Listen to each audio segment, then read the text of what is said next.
তো বাচ্চাদেরকে স্কুলের টিফিন বলো আর বাড়ির টিফিন বলো, তো খাওয়ার সময় আমাদের কিন্তু অনেক চিন্তা থাকে। তো অনেক সময় কি হয়, সময়ের অভাবে আমরা কিন্তু খাবারটা বানিয়ে দিই। তো সেরকমই আমি খুব চটজলদি অথচ সময় হাতে নিয়ে আর হেলদি কী খাবার বানিয়ে দিই তোমাদের সাথে আজকে শেয়ার করবো। তো চলো, প্রথম খাবার হচ্ছে এই যে বিস্কিটের বদলে কিন্তু এই খাবারটা তোমরা দিতেই পারো। চলো কি করে বানাই আমি তোমাদেরকে দেখাই।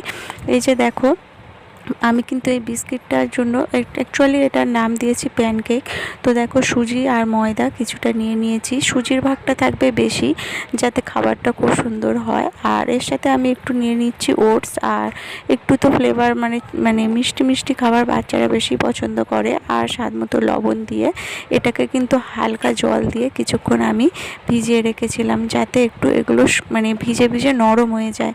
তো তারপরেই দেখো, কিছুক্ষণ ভিজিয়ে রাখার পরেই দেখো আমার কিন্তু এটা রেডি।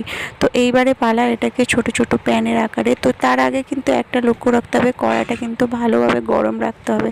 গরম না হলে কিন্তু ওগুলো কিন্তু কড়ার মধ্যে জড়িয়ে যেতে পারে। তো তার জন্যই দেখো, তারপরেই আমি গরম কড়া নিয়ে তো তারপরে একটা দুটো করে ভেজে নিয়েছি। তোমরা পারলে একটা একটা করে ভাজবে, তাতে আরও ভালো হবে। যেহেতু আমার কড়াটা অনেক বড় ছিল, তাই আমি অনেকগুলো করে করে ভেজে নিয়েছি। আর এই যে দেখো, এটা কিন্তু সত্যি খুব টেস্টি খাবার। তো হয়ে গেল এই 1 নম্বর খাবার। তো পরের খাবারটা চলো তোমাদের সাথে শেয়ার করছি। দ্বিতীয় খাবার হচ্ছে মিষ্টি জাতীয় কোনো খাবার, হয়তো আমরা বাইরে থেকে কিনে দিই, সেটা না দিয়ে কিন্তু আমরা ঘরে অনায়াসে এবং হেলদিভাবে বানাতে পারি। তো এই যে দ্বিতীয় খাবারটা, তো তার জন্য দেখো আমি সুজি নিয়ে নিয়েছি। তো সুজিটা এখানে ভালোভাবে কড়াইতে ভালোভাবে নেড়ে চেড়ে নেব। তোমরা যদি একটু সাদা কালার করতে চাও তো সাদাই রাখতে পারো, খুব বেশি না ভাজলেও চলবে। আমি এখানে একটু ঘি অ্যাড করে দিয়েছি। তো ঘিটা তো জানোই সবার পক্ষেই উপকারী, বিশেষ করে বাচ্চাদের কিন্তু ব্রেন ডেভেলপমেন্টে খুবই ভালো উপকার। তো তার জন্য দেখো আমি ঘি দিয়ে হালকা করে ভেজে নিয়েছিলাম, আর খুব বেশি লাল করিনি। তো লাল করলেও বেশ ভালো লাগে। তো তারপরে আস্তে আস্তে জল দিয়েছিলাম। তো এখানে কিন্তু একটা জিনিস লক্ষ্য রাখতে হবে, যাতে না ডলা পাকিয়ে যায়। ডলা পাকিয়ে গেলে কিন্তু ওই জায়গাটা জল ঢোকে না। তো সেই জন্য কিন্তু খাবারটাও বানানো খুব একটা ভালো হবে না, যেমন হয় না সুজির পায়েস করার সময়।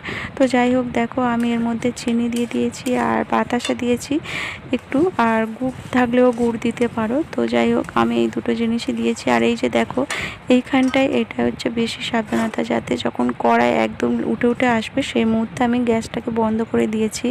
আর এই রকম একটা অ্যালুমিনিয়ামের থালাতে দিলে বেশ ভালো হয়, কেননা এটাতে তাড়াতাড়ি ঠান্ডা হয়ে যাওয়ার সম্ভাবনা থাকে। তো যেহেতু সকালের খাবার একটু তাড়াতাড়ি বানাতে হয়, তো তার দেখো আমি ঘি লাগিয়ে দিয়ে ওটাকে রেখে দিয়েছিলাম, আর একটু ঝাঁঝরি গামলা দিয়ে পাখার তলায় দিয়ে দিয়েছি, যাতে তাড়াতাড়ি ঠান্ডা হয়ে গিয়ে বসে যায়। আর এই যে দেখো, কত সুন্দর মিষ্টির আকারে কিন্তু বানিয়ে নিয়েছি, দেখতেও ভালো হয়েছে।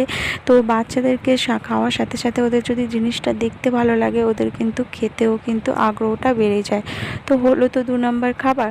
চলো এইবারে 3য় নম্বরে এই যে খাবার, তো তোমরা দেখে বুঝতেই পারছো। চলো এটা কি বানিয়েছি আমি লাস্টেই বলছি।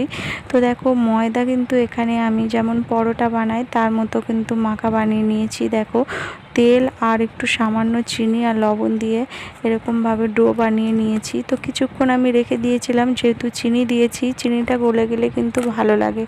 মানে যেহেতু এগুলো একটু মিষ্টি মিষ্টি বাচ্চাদের খাবারে দিলে বেশি ভালো হয়। আর এবারেই দেখো, পরোটার আকারে এইরকম শেপ দিয়ে পরোটা ভাজা খেতে কিন্তু আমার কিন্তু দারুণ লাগে। আর শুভেচ্ছাও তো একদমই, ও লুচির জায়গায় যদি বলি পরোটা, তো পরোটাই কি ও কিন্তু প্রেফার করে। তো তারপরেই দেখো, যেহেতু ও বাচ্চা কেটে খেতে একটুও সময় লাগে, তো তার জন্য কিন্তু আমি এই পরোটাটাকে হালকা হালকা করে অল্প অল্প করে ছোটো ছোটো শেপ দিয়েছি। অনেক সময় কি হয়, এর সঙ্গে ভাজা আলু ভাজা বা সবজি ভাজা তোমরা দিতে পারো, বা পিনাট বাটারও দিতে পারো। আজকেও বলেছে জ্যাম দিয়ে খাবো, তাই আমি আজকে জ্যাম দিয়ে দিয়েছি। তো চলো, লাস্ট হচ্ছে কি 4 নম্বর খাবারটা কি তোমাদের বলছি। এই যে দেখো, এইখানে কিন্তু আমি আটার ডো বানিয়ে নিয়েছি, আর এখানে নিয়েছি আলু মতো চচ্চড়ি, যেটা আর কি আলু চচ্চড়ি বলে।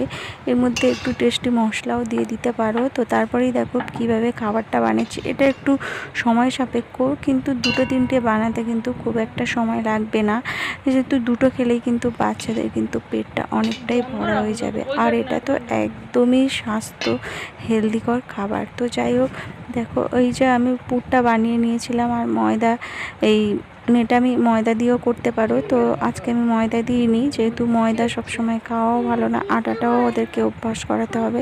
তো এটা যেহেতু আমি আটা দিয়ে বানাচ্ছি, কেননা খাবারটা বেশ নরমও থাকবে। তো তারপরে দেখো একটু জল দিয়ে দিয়ে এরকমভাবে শেপ নিয়ে আমি এগুলোকে বানিয়ে নিয়েছি। যেহেতু বাড়ির আজকে সবাই খাবে 2-3টে করে, তো তার জন্যই কিন্তু আমি অনেকটা বানাতে সময় লেগেছিলো। কিন্তু যদি বাচ্চাদের জন্য বানাও, 2টো বানাতে কিন্তু খুব বেশি সময় লাগবে না। তারপরেই দেখো এইটাই একটু সময় লাগে, দিকে দিকে মানে আগুনটা দিয়ে বাস সিদ্ধ হওয়ার মতো করে করে করে নরম করে করে এই যে ভেজে নিয়েছি, একটু গাটা লাল লাল করেই ভেজে নিয়েছি। তো এই ছিল আজকে শুভেচ্ছার লাস্ট টিফিন।